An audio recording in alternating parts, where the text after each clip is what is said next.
नमस्कार दोस्तों, आप देख रहे हैं चिंतन क्लासेज। मैं हूं अजय बनारसी। आज हम लोग आरपीएससी सेकेंड ग्रेड के लिए प्रैक्टिस सेट हल कर रहे हैं। आज हम लोग प्रैक्टिस सेट नंबर 2 जो कि प्रीवियस ईयर के क्वेश्चन पेपर पे आधारित होगा। यह पेपर 31/10/2018 को हुआ था। इसके पहले कल हम लोग ने भी प्रीवियस ईयर पेपर हल किया था, जिसमें टोटल 100 प्रश्न थे। आज के इस प्रैक्टिस सेट में भी आपको 100 प्रश्न मिलेंगे।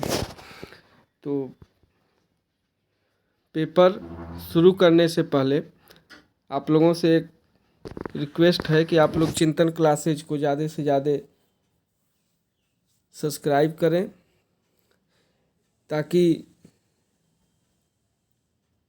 आप लोगों को जो भी वीडियो अपलोड की जाए वह डायरेक्ट आपको मिल सके।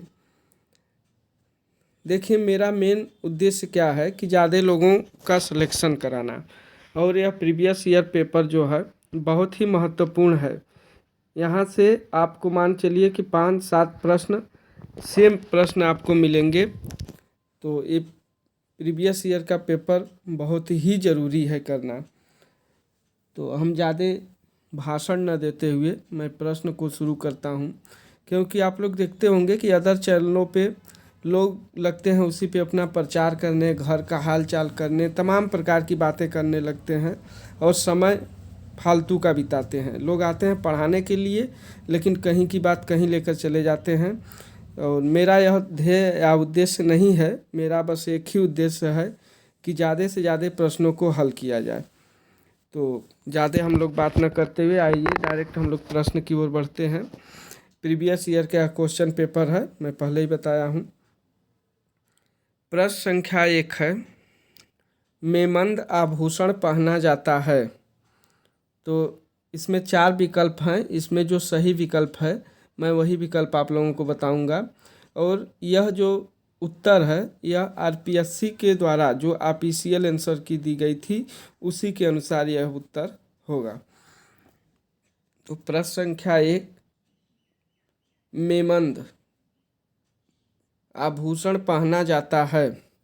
इसका सही उत्तर हो जाएगा ऑप्शन 1, सिर पर। नेक्स्ट प्रश्न संख्या 2, विजयदान देथा का संबंध है। तो 2 का सही उत्तर हो जाएगा ऑप्शन 4, लोक साहित्य से। नेक्स्ट प्रश्न संख्या 3, बिजौलिया अभिलेख किस वंश के इतिहास की जानकारी का महत्वपूर्ण साधन है। तो 3 का सही उत्तर हो जाएगा ऑप्शन 3, चौहान। नेक्स्ट प्रश्न संख्या 4, हल्दी घाटी के युद्ध में महाराणा प्रताप की भील सेना का कमांडर था। तो 4 का आंसर हो जाएगा ऑप्शन 1, राणा पुंजा। प्रश्न संख्या 5, किसे महाराणा प्रताप का पथ प्रदर्शक कहा जाता है। तो 5 का सही उत्तर हो जाएगा ऑप्शन 2, राव चंद्र सेन। नेक्स्ट प्रश्न संख्या 6, निम्न में से किस स्थल को ताम्रवती नगरी के नाम से भी जाना जाता है। तो 6 का सही उत्तर हो जाएगा ऑप्शन 2, आहड़ को। आप लोग कमेंट करके बताइए कि आहड़ किस जिले में है, राजस्थान के किस जिले में आहड़ सभ्यता विकसित हुई। नेक्स्ट प्रश्न संख्या 7 देखते हैं, बीकानेर के महाराजा राज सिंह गद्दी पर कब बैठे। तो 7 का सही उत्तर हो जाएगा ऑप्शन 3, 1574 ईस्वी में। नेक्स्ट प्रश्न संख्या 8 देखते हैं हम लोग,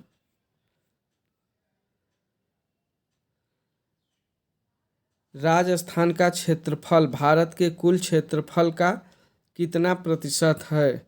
तो इसका सही उत्तर हो जाएगा ऑप्शन 3, 10.41%। नेक्स्ट प्रश्न संख्या 9, निम्न में से कौन सुमेलित नहीं है। यहाँ पे नहीं शब्द बताना है कि हम इसमें से कौन सा सुमेलित नहीं है। एक और नदी दिया है और दूसरे ओर उसके सहायक नदी दी है। देखिए, मैं पिछले पेपर में भी जब मैं हल करा रहा था तो उसमें नदी और सहायक नदी पूछा था, इसमें भी पूछ रहा है, यानी यह नदी से संबंधित यह बहुत ही महत्वपूर्ण प्रश्न है। आपको यहाँ से एक प्रश्न जरूर मिलेगा, इसको आप लोग ध्यान से देखिए। तो प्रश्न संख्या 10, इसमें कौन सहायक नहीं है पूछ रहा है। तो गंभीरी, मेसवा, माही, जाखम, काली सिंध, परवन, साबरमती, माजम, यही इसका ऑप्शन 4 जो है इसका सही सुमेलित नहीं है, बाकी तीनों ऑप्शन सही हैं। नेक्स्ट प्रश्न संख्या सॉरी दोस्तों, सॉरी, इसका सही जो नहीं पूछा है ना, इसका सही नहीं है गंभीरी मेसवा, इसका आप सही उत्तर 1 हो जाएगा। बाकी माही, जाखम, काली सिंध, परवन और साबरमती, माजम ये तीनों सही हैं। इसका सही नहीं है गंभीरी नदी, सही उत्तर हो जाएगा ऑप्शन 1। नेक्स्ट प्रश्न संख्या 10 की ओर बढ़ते हैं हम लोग। 10 प्रश्न, राजस्थान में संभाव्य वाष्पीकरण वाष्पोत्सर्जन की वार्षिक दर सर्वाधिक किस जिले में है। तो 10 का सही उत्तर हो जाएगा ऑप्शन 4 जैसलमेर। नेक्स्ट प्रश्न संख्या 11 देखते हैं, निम्नलिखित को सुमेलित कीजिए। तो ये थोड़ा से बड़ा कूट के माध्यम से इसको सुमेलित करना है, थोड़ा हम लोग इसको छोट करते हैं जी, छोटा करने पे थोड़ा दिखेगा। निम्नलिखित को सुमेलित कीजिए, एक और दिया है क्षेत्र, दूसरी ओर स्थानीय नाम। तो मिलान कीजिए आप लोग इसको। देखते हैं, डूंगरपुर, बांसवाड़ा एवं प्रतापगढ़ क्षेत्र, तो इसका हो जाएगा बागड़।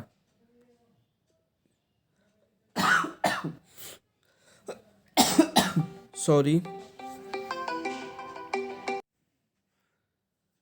इसमें देखिए डूंगरपुर, बांसवाड़ा एवं प्रतापगढ़ क्षेत्र, यह इसका ऑप्शन 1 का हो जाएगा सी, यानी बागड़। दूसरा है डूंगरपुर, पूर्वी सिरोही एवं उदयपुर जिले का अरावली पर्वतीय क्षेत्र, तो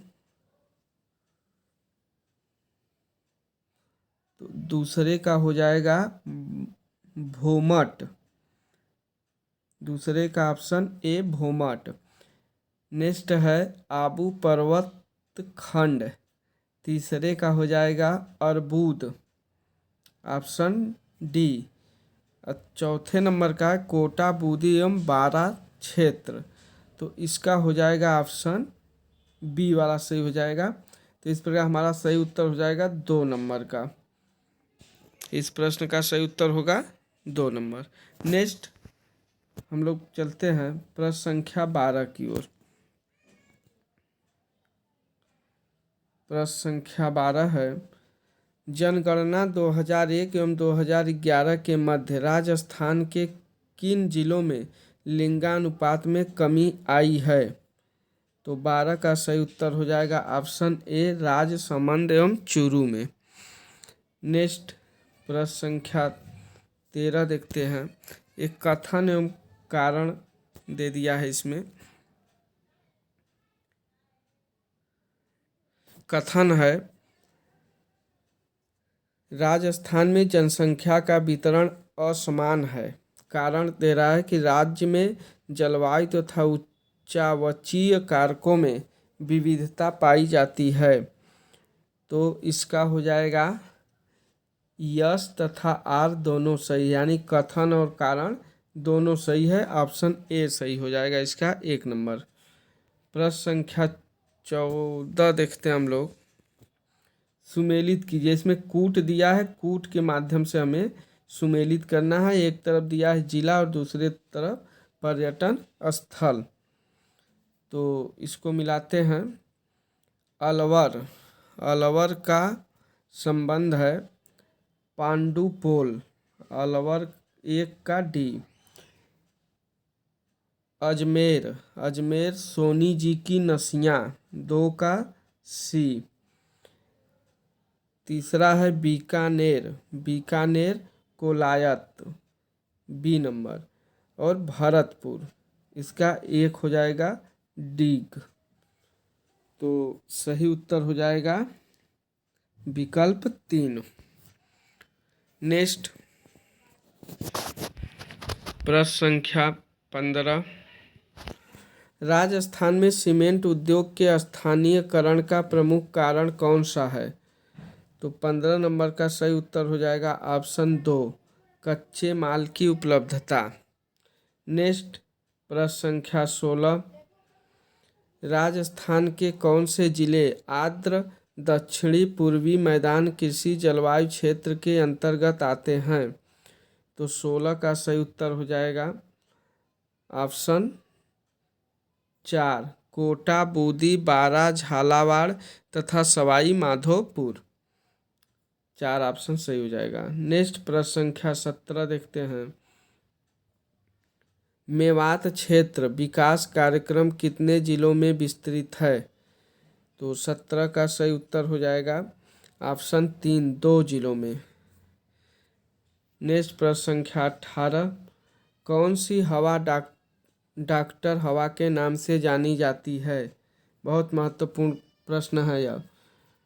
कह रहा कौन सी हवा डॉक्टर हवा के नाम से जानी जाती है? तो 18 नंबर का सही उत्तर हो जाएगा ऑप्शन ए, हरमट्टन। हरमट्टन हवा जो है वो डॉक्टर हवा के नाम से जानी जाती है। नेक्स्ट प्रश्न संख्या 19 देखते हैं। उत्तरी गोलार्ध में व्यापारिक पवनें किस दिशा में बहती हैं? तो 19 का सही उत्तर हो जाएगा ऑप्शन ए, एक दक्षिण पश्चिम दिशा में। नेक्स्ट प्रश्न संख्या 20। काजीरंगा राष्ट्रीय उद्यान प्रसिद्ध है? तो 20 का सही उत्तर हो जाएगा ऑप्शन 2, एक सींग वाले भारतीय गैंडों के लिए। नेक्स्ट प्रश्न संख्या 21 देखते हैं। नीचे दिए गए कथनों की सहायता से सही उत्तर का चयन कीजिए। तो ये भी देखिए कथन दिया है और इसमें से हमें पहचान करके सही उत्तर बताना है। तो बताइए। ए है, चेन्नई में वर्षा की परिवर्तनशीलता मुंबई से अधिक है। बी, चेन्नई में लौटते मानसून से ज़्यादा वर्षा होती है।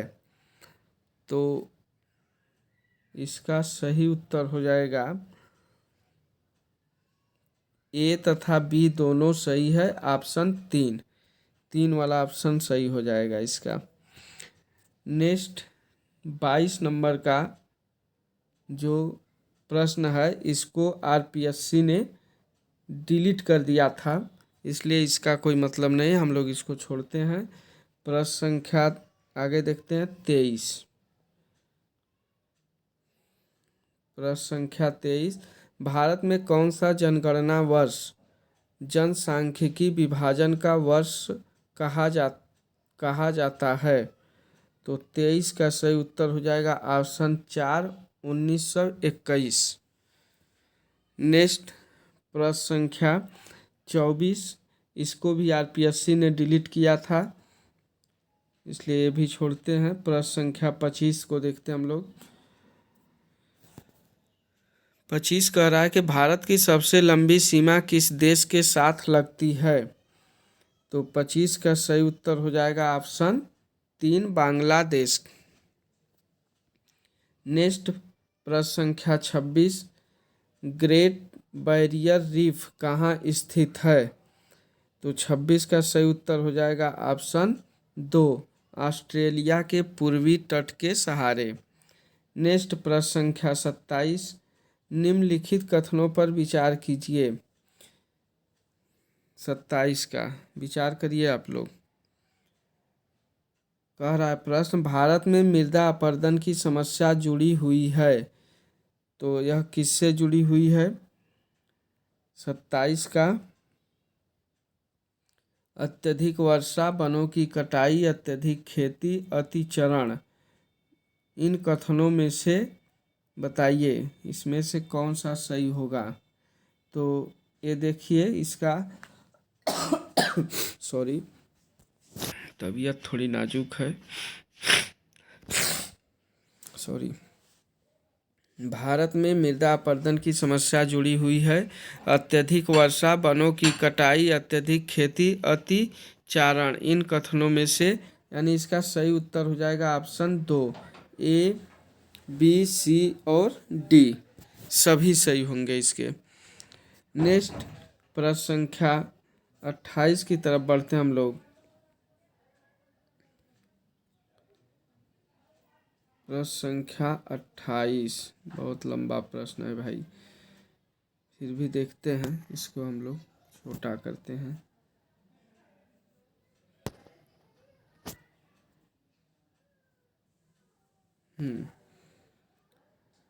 प्रश्न संख्या 28, राजस्थान विधानसभा के प्रक्रिया तथा कार्य संचालन संबंधित नियम के अनुसार विधानसभा में मंत्रिपरिषद में अविश्वास प्रस्ताव के संबंध में निम्न में से कौन सा कथन सही है?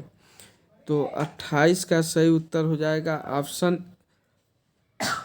ए। जो इसमें सही होगा उसी को हम यहाँ पे बता रहे हैं। तो इसका ए और बी ये दोनों सही है। प्रस्ताव ए है, प्रस्ताव प्रस्तुत करने की अनुमति प्रश्नों के बाद और उस दिन की कार्यसूची का कार्य प्रारंभ करने के पूर्व मांगी होगी। बी है, अनुमति मांगने वाले सदस्य को उस दिन की बैठक प्रारंभ होने से पहले सचिव के पास उस प्रस्ताव की जिसे वह प्रस्तुत करना चाहे लिखित सूचना देनी होगी। तो इसका 1 नंबर का उत्तर सही हो जाएगा। नेक्स्ट प्रश्न संख्या 29 की ओर आते हैं हम लोग। प्रश्न संख्या 29,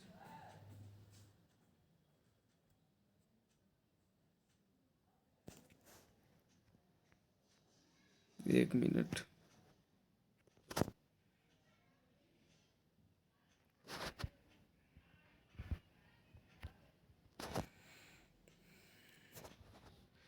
प्रश्न संख्या 29 देखते हैं, थोड़ा से गड़बड़ हो जा रहा है। निम्नांकित में से कौन राजस्थान के मुख्यमंत्री एवं उप मुख्यमंत्री के पद पर रहे हैं? तो 29 का सही उत्तर हो जाएगा ऑप्शन 2, टीकाराम पालीवाल। टीकाराम पालीवाल ऐसे व्यक्ति थे जो राजस्थान में मुख्यमंत्री एवं उप मुख्यमंत्री दोनों पदों को सुशोभित किए। प्रश्न संख्या 29 के बाद 30 पे आते हैं हम लोग। निम्नांकित में से राजस्थान के कौन से मुख्यमंत्री बनने से पूर्व किसी भी मंत्रिपरिषद में मंत्री नहीं रहे? तो 30 का सही उत्तर हो जाएगा ऑप्शन 2, बरकतुल्ला खां। नेक्स्ट प्रश्न संख्या सॉरी ये उत्तर ऐसे देना है, एक कूट के माध्यम से उत्तर पूछ रहा है। तो इसमें 2 नंबर का सही ए और डी, इसका सही उत्तर हो जाएगा 2, जय नारायण व्यास और डी, भैरव सिंह शेखावत। इसका सही उत्तर 2 हो जाएगा। नेक्स्ट प्रश्न संख्या 31 देखते हैं। निम्नलिखित में से कौन सा युग्म सही सुमेलित नहीं है? तो इसमें बताना है कि कौन सा सही सुमेलित नहीं है। तो इसमें एक और दिया है मुख्यमंत्री, दूसरी तरफ दिया है मुख्य सचिव। तो इसका सही उत्तर हो जाएगा ऑप्शन 2, बरकतुल्ला खां आर डी माथुर। यह सही नहीं है, बाकी तीनों ऑप्शन सही हैं। इसको आप लोग वीडियो को थोड़ा रोक करके आप लोग देख सकते हैं, तीनों विकल्प जो बाकी हैं। बाकी यहाँ मैं अगर चारों विकल्प बोलूँगा तो वीडियो काफ़ी लंबा हो जाएगा, क्योंकि हम लोगों को 100 के 100 प्रश्न पूरे देखने हैं। नेक्स्ट प्रश्न संख्या 32 है। बहुत लंबा प्रश्न है भाई, एक एक पन्ने का तो प्रश्न दिए हैं लोग। प्रश्न संख्या 32, निम्नांकित में से कौन से कृत्य भारत सरकार की राजनीतिक कार्यों संबंधित मंत्रिमंडल समिति के हैं? तो इसका सही उत्तर बी का हो जाएगा, ऑप्शन 3। केंद्र राज्य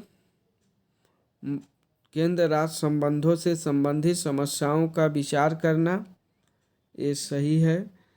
ऐसे आर्थिक और राजनीतिक मामलों पर विचार करना जिन पर व्यापक परिप्रेक्ष्य में निर्णय लेने की आवश्यकता है, ये भी सही है। विदेशी मामलों से संबंधित ऐसे नीतिगत मामलों पर विचार करना जिनसे बाह्य और आंतरिक सुरक्षा प्रभावित न होती हो, तो इसमें तीनों सही है। तो तीनों किसमें दिया, ए बी सी, ए 3 वाला विकल्प संख्या 3 इसका सही हो जाएगा। नेक्स्ट प्रश्न संख्या 33 की ओर बढ़ते हैं हम लोग। प्रश्न संख्या 33,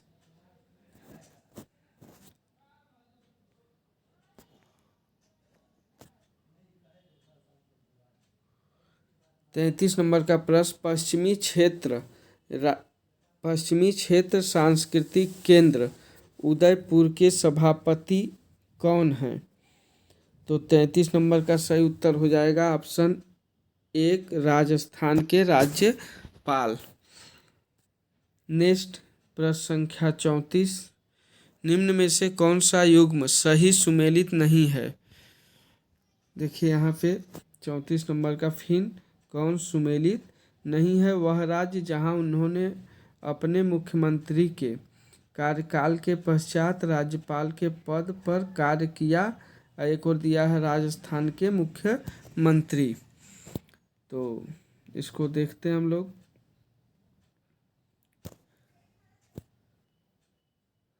प्रश्न संख्या 34 का पूछ रहा है कौन सुमेलित नहीं है? तो मोहनलाल सुखाड़िया आंध्र प्रदेश, शिवचरण माथुर आसाम, जगन्नाथ पहाड़िया बिहार, ये तीनों सही। इसमें 2 नंबर का हरिदेव जोशी त्रिपुरा एक गलत है। इसका सही उत्तर ऑप्शन 2 हो जाएगा। नेक्स्ट प्रश्न संख्या 35, निम्नांकित में से किस वर्ष में राजस्थान पंचायती राज अधिनियम 1994 में संशोधन कर पंचायतों में अस्थायी समितियों का प्रावधान किया गया? तो 35 का सही उत्तर हो जाएगा ऑप्शन 3, 2000। नेक्स्ट प्रश्न संख्या 36,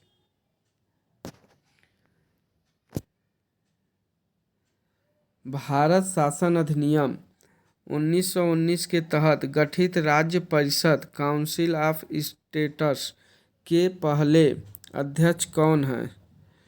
तो 36 का सही उत्तर हो जाएगा option 2, Alexander Moody man. Next प्रश्न संख्या 37, प्रश्न थोड़ा बड़ा है इसलिए हम लोगों को थोड़ा इसको छोटा करना पड़ रहा है।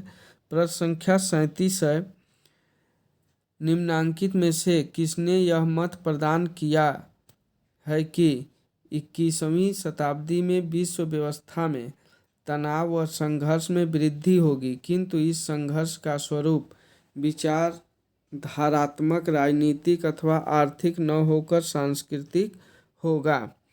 तो 37 का सही उत्तर हो जाएगा ऑप्शन 1, सैमुअल हंटिंगटन।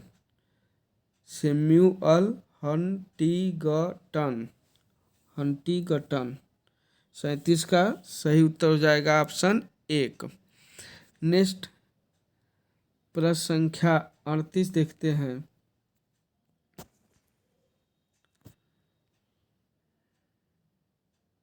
ठीक, प्रश्न संख्या 38, भारत के निम्नलिखित प्रधानमंत्रियों में से किस प्रधानमंत्री को कार्यवाहक राष्ट्रपति द्वारा शपथ दिलवाई गई? तो इसका सही उत्तर हो जाएगा ऑप्शन 2, मोरारजी देसाई को।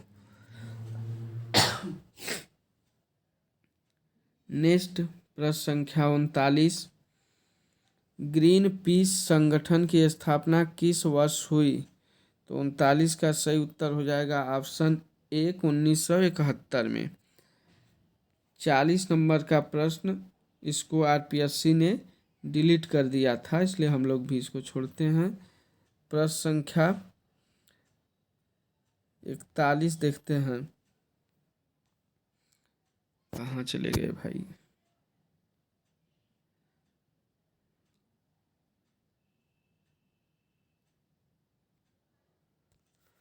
प्रश्न संख्या 41 थोड़ा बड़ा। यह किस अनुच्छेद में कहा गया है? इस अनुच्छेद के उपबंधों के अधीन रहते हुए संघ के लिए एक लोक सेवा आयोग और प्रत्येक राज्य के लिए एक लोक सेवा आयोग होगा। तो इसका सही उत्तर हो जाएगा ऑप्शन 3, अनुच्छेद 315 में इसका उल्लेख मिलता है। नेक्स्ट प्रश्न संख्या 42 देखते हैं। निम्नांकित में से कौन सी नियुक्तियों हेतु भारतीय सरकार की मंत्रिमंडल की नियुक्ति संबंधित समिति का अनुमोदन अपेक्षित है? तो इसका कूट दिया है, कूट की सहायता से हमको इसका उत्तर बताना है। तो इसका देखते हैं ABC, इसमें 3 दिया है। भारतीय रिजर्व बैंक के गवर्नर, भारतीय रिजर्व बैंक के डिप्टी गवर्नर और C अध्यक्ष रेल बोर्ड। तो इसका तीनों सही हो जाएगा ऑप्शन 4, ABC, तीनों इसका सही होगा। नेक्स्ट प्रश्न संख्या 43 देखते हैं हम लोग। ये भी कूट की सहायता से इसको भी बताना है। 2 सूची दी गई है, एक और लेखक और एक और पुस्तक। इसको मिलान करना है कि कौन सा किसका है। तो इसका हम लोग देखते हैं। इतना बड़ा बड़ा प्रश्न दिया है कि बच्चे पढ़ते रह जाएंगे। मिलाते हैं हम लोग। जगदीश भारती की पुस्तक है इन डिफेंस ऑफ ग्लोबलाइजेशन, ए का 2। दूसरा है जोसेफ स्टिग्लिट्स, इसके पुस्तक है जोसेफ स्टिग्लिट्स की पुस्तक का नाम है मेकिंग ग्लोबलाइजेशन वर्क, बी का 1। सी है उलरिक बेक की पुस्तक का नाम है व्हाट इज ग्लोबलाइजेशन, सी का 4। और डी है मिल्टन फ्रीडमैन, डी का सही उत्तर हो जाएगा ऑप्शन यानी 3, कैपिटलिज्म एंड फ्रीडम। तो इसका सही उत्तर हो जाएगा ऑप्शन 2। नेक्स्ट प्रश्न संख्या 44 देखते हैं। निम्नांकित भारत के उपराष्ट्रपतियों में से कौन से निर्विरोध निर्वाचित हुए थे? तो इसमें देखिए निर्विरोध होने वाले थे एस राधाकृष्णन और एम हिदायतुल्ला। एस राधाकृष्णन ए और सी यानी कि 3 नंबर का सही उत्तर होगा। नेक्स्ट प्रश्न संख्या 45, असम गण परिषद की स्थापना किस वर्ष की गई? तो असम गण परिषद की स्थापना 1985 में हुई थी। ऑप्शन 3 सही हो जाएगा। नेक्स्ट प्रश्न संख्या 46, निम्नांकित युग्मों में से कौन सा युग्म सुमेलित नहीं है? नहीं शब्द को ध्यान दीजिए।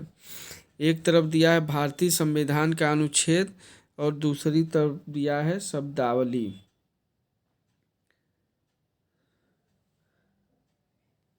तो इसका देखते हैं।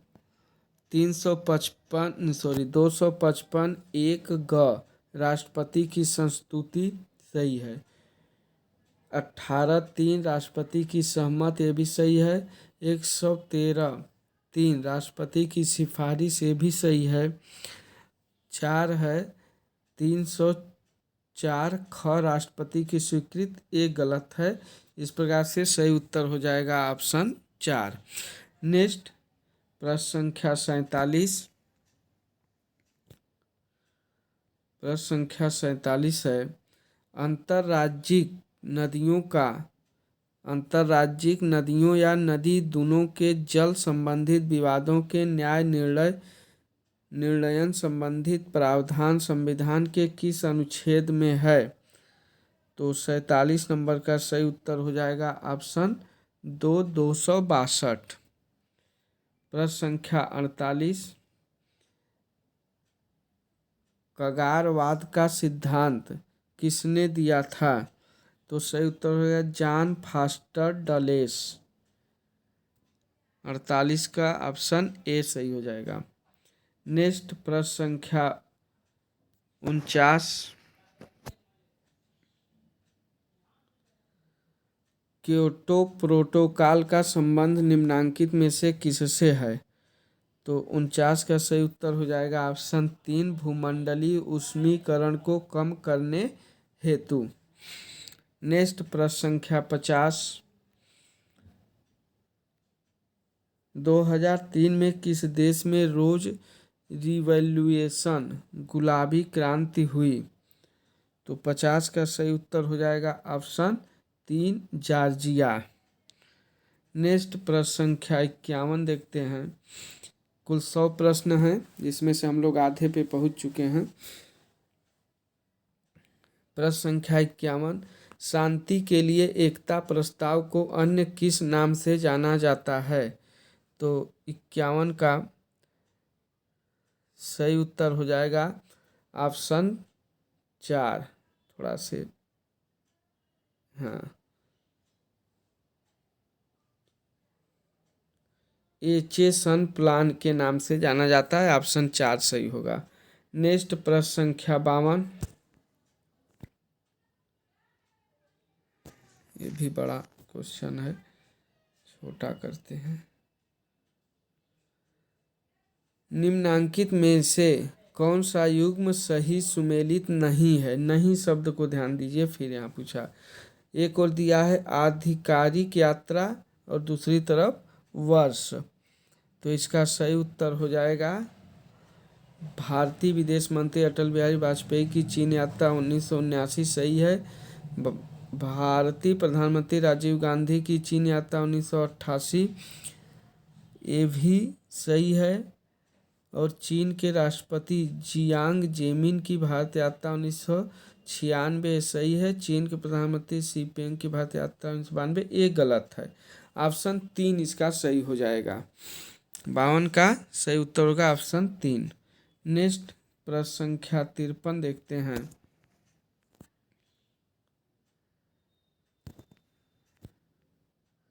प्रश्न संख्या 53, बिशलपुर बांध में पानी की आवक बढ़ाने हेतु निम्नलिखित में से कौन सी परियोजना तैयार की गई? तो 53 का सही उत्तर हो जाएगा ऑप्शन 2, ब्राह्मणी बनास परियोजना। नेक्स्ट प्रश्न संख्या 54, हाल ही में राजस्थान के किस क्रिकेट खिलाड़ी ने अंतर्राष्ट्रीय क्रिकेट में डेब्यू प्रथम प्रवेश किया है? तो 54 का सही उत्तर हो जाएगा ऑप्शन 4, खलील अहमद। नेक्स्ट प्रश्न संख्या 55 देखते हैं हम लोग।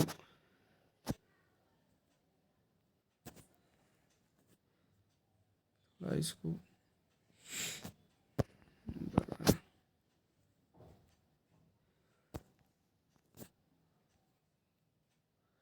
55, हाल ही में राजस्थान में किसके लिए स्टार रैंकिंग प्रारंभ की गई? तो ये उस समय के करंट का क्वेश्चन है। इसका सही उत्तर होगा राजकीय विद्यालयों के लिए। ये बहुत महत्वपूर्ण नहीं है क्योंकि उस समय के करंट का ये प्रश्न है। नेक्स्ट, भीलवाड़ा में हाल ही में प्रारंभ हुए मेडिकल कॉलेज का क्या नाम है? तो ये भी उसी समय का है। इसका भी ऑप्शन सही हो जाएगा ऑप्शन 3, यानी राजमाता विजया राजे मेडिकल कॉलेज। ये अब पूछा नहीं जाएगा आपसे। नेक्स्ट, मुख्यमंत्री राष्ट्रीय योजना के अंतर्गत बेटियों को कितनी राशि दी जाती है? तो 57 का सही उत्तर हो जाएगा ऑप्शन 4, 50,000 तक। लेकिन ये मैं उस समय का बता रहा हूँ बार बार कि ये उस समय का करंट है।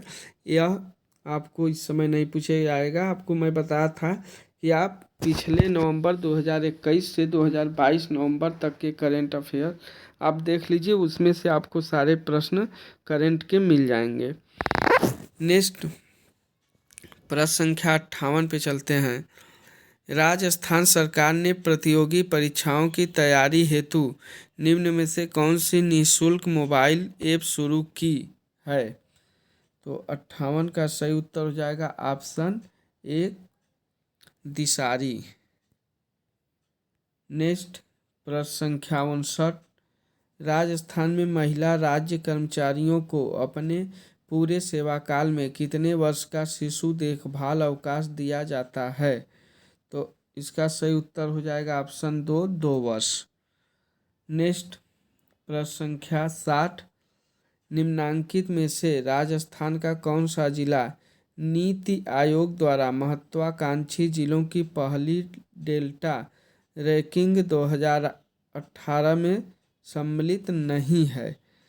तो 60 का ऑप्शन 4, चूरू हो जाएगा। लेकिन ये क्वेश्चन पूछेगा नहीं, ये उस समय के करंट का क्वेश्चन है। नेक्स्ट, प्रश्न संख्या 61, राजस्थान में बच्चों में पोषण स्तर में सुधार हेतु अन्नपूर्णा दूध योजना कब प्रारंभ की गई?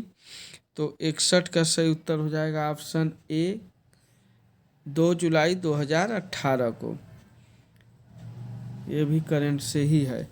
राजस्थान बजट 18-19 में कुल व्यय राशि, इसका कोई मतलब नहीं है, इसको छोड़ दीजिए।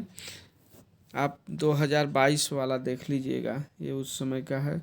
ये भी 17-18 का है, इसका भी कोई मतलब नहीं, इसको भी हम लोग छोड़ते हैं। प्रश्न संख्या 64 पे, निम्नलिखित में से क्या राष्ट्रीय आय के बराबर है? तो 64 का सही उत्तर हो जाएगा ऑप्शन 4, NNPFC। Option 4, NNPFC।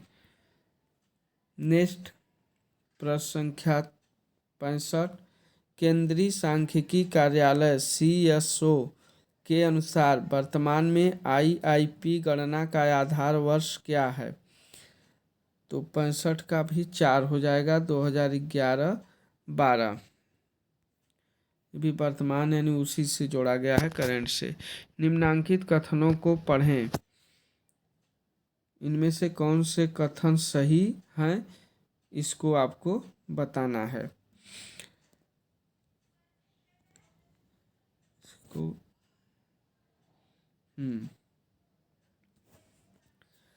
राष्ट्रीय आय उत्पादित समस्त अंतिम वस्तुओं एवं सेवाओं का मौद्रिक मूल्य सही है। NNP ज्ञात करने के लिए GNP में से मूल्य ह्रास को घटा देते हैं। तो इसमें पूछा इनमें से कौन सा सही है? तो इसमें दोनों, 1 व 2, ये दोनों सही है। ऑप्शन सी सही हो जाएगा इसका।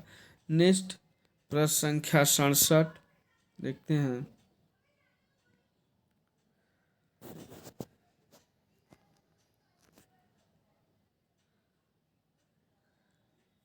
निम्न में से कौन सा लाभ प्रधानमंत्री जन धन योजना के अंतर्गत खोले गए खाते में नहीं मिलता है?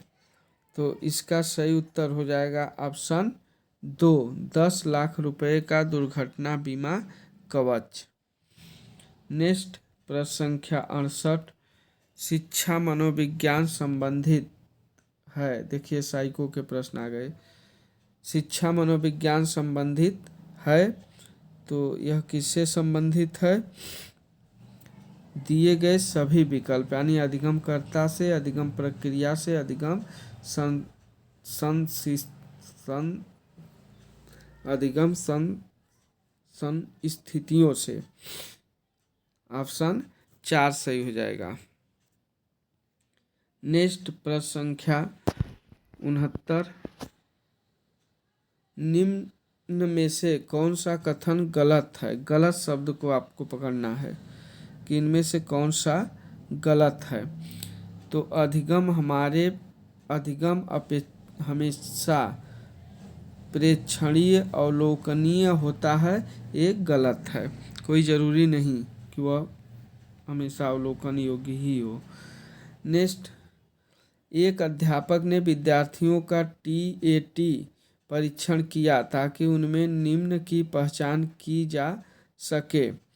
तो 70 का सही उत्तर हो जाएगा ऑप्शन 3, व्यक्तित्व की।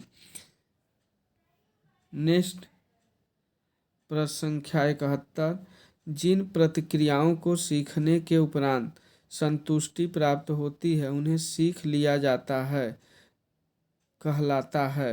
यानी यह क्या कहलाता है, इसको देखना है। तो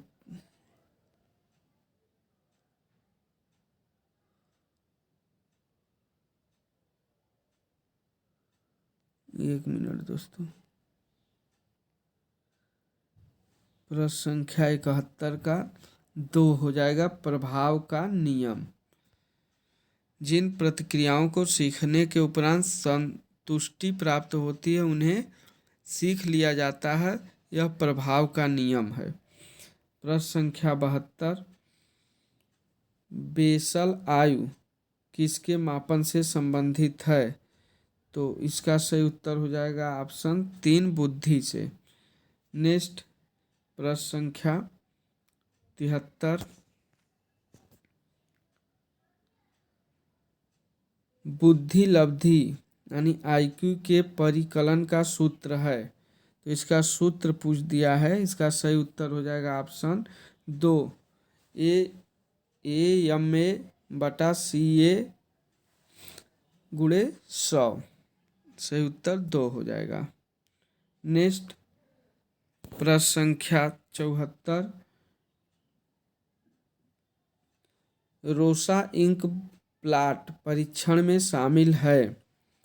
तो इसमें कौन सा शामिल है? ऑप्शन 3, 5 काले व सफ़ेद तथा 5 बहुरंगी कार्ड।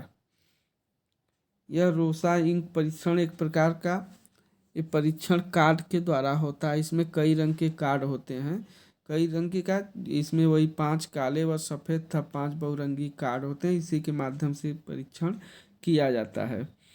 नेक्स्ट प्रश्न संख्या 75, प्रेरणा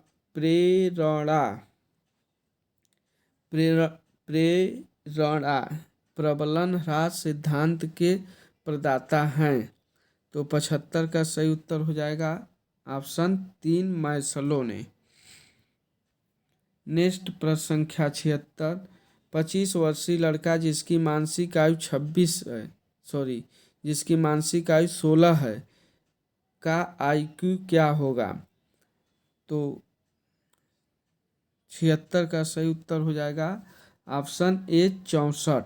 इसकी IQ जो है वह 64 होगी। प्रश्न संख्या 77,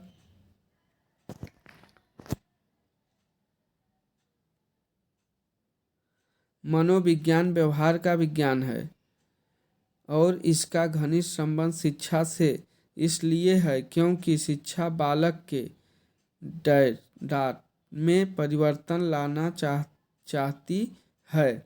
तो यहाँ जो स्पेस दिया है उसमें पूछ रहा है कि इसमें क्या होगा।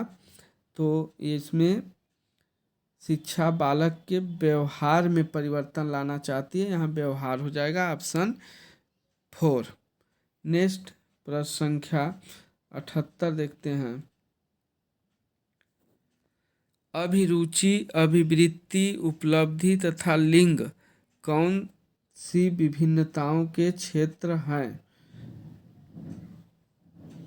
तो 78 का सही उत्तर हो जाएगा ऑप्शन 3, वैयक्तिक विभिन्नताएं। नेक्स्ट प्रश्न संख्या 79, निम्न में से गलत युग्म कौन सा है। गलत युग्म, तो 79 का सही उत्तर हो जाएगा ऑप्शन 3, सामाजिक अधिगम सिद्धांत ब्रूनर ने दिया, यह गलत है। बाकी इसमें जो सिद्धांत है उसको आप लोग याद कर लीजिए। अधिगम का साइन सिद्धांत टोलमन, अधिगम का क्षेत्रीय सिद्धांत लेविन, प्रयत्न त्रुटि अधिगम सिद्धांत थार्नडाइक। नेक्स्ट प्रश्न संख्या 80, बालक की शारीरिक वृद्धि एवं विकास को प्रभावित करते हैं। तो इसका सही उत्तर हो जाएगा वंशानुक्रम एवं वातावरण दोनों। प्रश्न संख्या 81, निम्नांकित में थार्नडाइक के अनुसार अधिगम का प्राथमिक नियम है। तो इसका सही उत्तर हो जाएगा ऑप्शन 2, अभ्यास का नियम। नेक्स्ट प्रश्न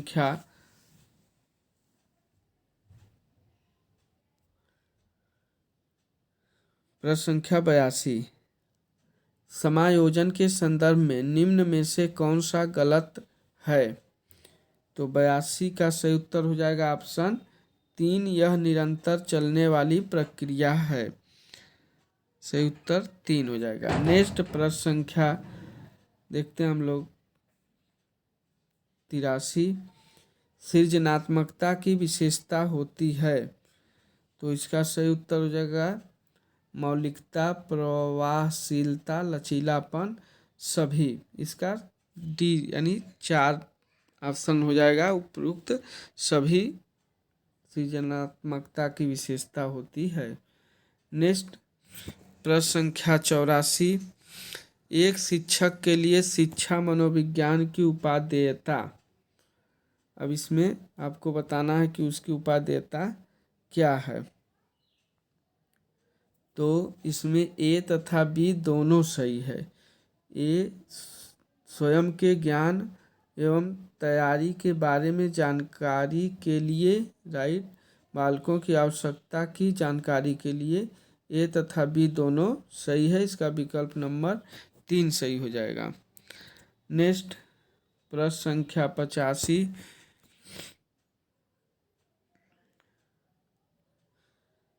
अधिगम बाधित असमर्थ बच्चे अधिकतम होते हैं। क्या होते हैं।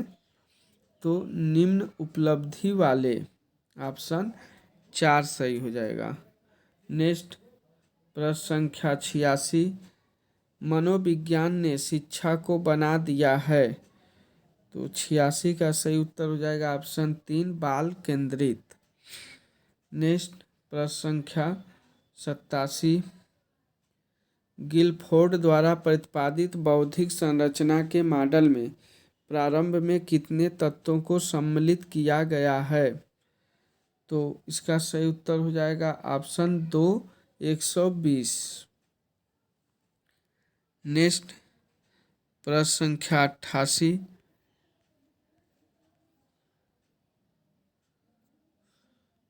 88 प्रश्न है, मुकाम प्रसिद्ध है।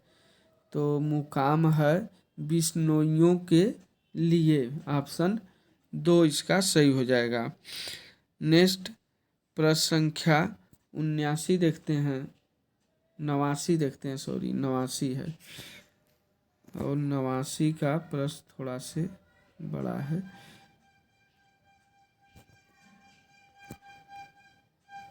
89 नंबर का प्रश्न है, कोटा के किस शासक के काल को कोटा स्कूल की चित्रशैली का उत्कृष्ट काल माना जा सकता है?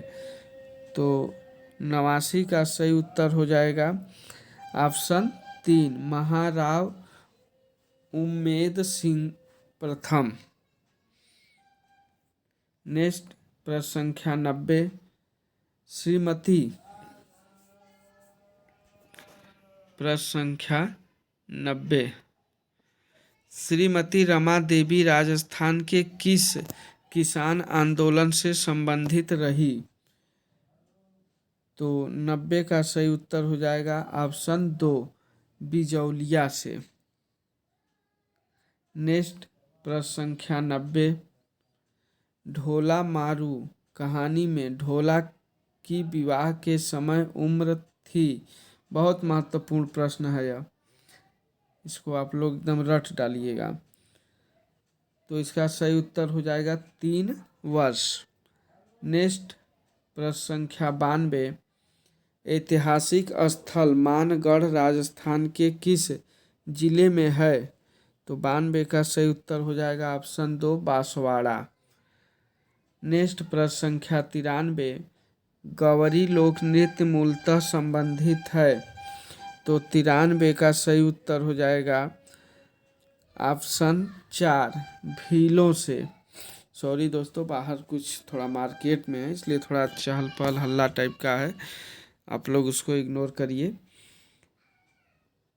बाकी हम लोग प्रश्न को देखते हैं, क्योंकि हल्ला और आवाज़ हमारे काम नहीं आएगा, ये प्रश्न ही हमको आगे बढ़ाएंगे। तो देखते हैं प्रश्न संख्या 94, किस राज्य के प्रजामंडल ने 1936 ईस्वी में कृष्णा दिवस मनाया जाता है? कृष्ण दिवस होना चाहिए। 1936 में कृष्ण दिवस मनाया। तो 94 का सही उत्तर हो जाएगा ऑप्शन 4, जोधपुर। नेक्स्ट प्रश्न संख्या 95, आभानेरी तथा राजौरगढ़ के कलात्मक वैभव किस काल के हैं? तो 95 का सही उत्तर हो जाएगा ऑप्शन 1, गुर्जर प्रतिहार। प्रश्न संख्या 96, किस दुर्ग को गढ़बीटली नाम से भी जाना जाता है? गढ़बीटली। 96 का सही उत्तर हो जाएगा ऑप्शन 1, तारागढ़ किला जो अजमेर में है। नेक्स्ट प्रश्न संख्या 97, बाबूजी का मुख्य तीर्थ स्थल है? तो 97 का सही उत्तर हो जाएगा ऑप्शन 3, कोलू गांव। नेक्स्ट प्रश्न संख्या 98, अजमेर मेरवाड़ा का राजस्थान में विलय कब हुआ? तो 98 का सही उत्तर हो जाएगा ऑप्शन 2, 1 नवंबर 1956 को। प्रश्न संख्या 99, चार चौमा मंदिर राजस्थान के किस जिले में है? तो 99 का सही उत्तर हो जाएगा ऑप्शन 1, कोटा में। और आज के इस प्रैक्टिस सेट का लास्ट प्रश्न, प्रश्न संख्या 100, जीण माता का मेला राजस्थान के किस जिले में वर्ष में 2 बार आयोजित होता है? तो 100 का सही उत्तर हो जाएगा ऑप्शन 2, सीकर में। तो आज प्रैक्टिस सेट नंबर 2 में हम लोगों ने कुल 100 प्रश्नों को हल किया, जो कि प्रीवियस ईयर के क्वेश्चन थे, जो कि 2018 में पेपर हुआ था। बाकी इसके अलावा मैं हिंदी के भी प्रश्न आपको इस चैनल पे मिल जाएंगे, और जो लोग UPHSC यानी उत्तर प्रदेश का जो असिस्टेंट प्रोफेसर का फार्म जो लोग अप्लाई किए होंगे, डाले होंगे, उसके लिए भी प्रैक्टिस सेट इसी चैनल पे आपको कराई जा रही है। और इस चैनल को आप सब्सक्राइब कर लें। सब्सक्राइब करने के बाद बेल आइकन को प्रेस कर दें, जिससे जो भी नोटिफिकेशन डाली जाए या दी जाए, जो भी यहाँ पे सूचना या जो वीडियो डाली जाए वह आपको सीधे आराम से मिल सके। तो आज के लिए बस इतना ही। आपसे फिर मिलेंगे नेक्स्ट वीडियो में। ओके, थैंक यू, धन्यवाद।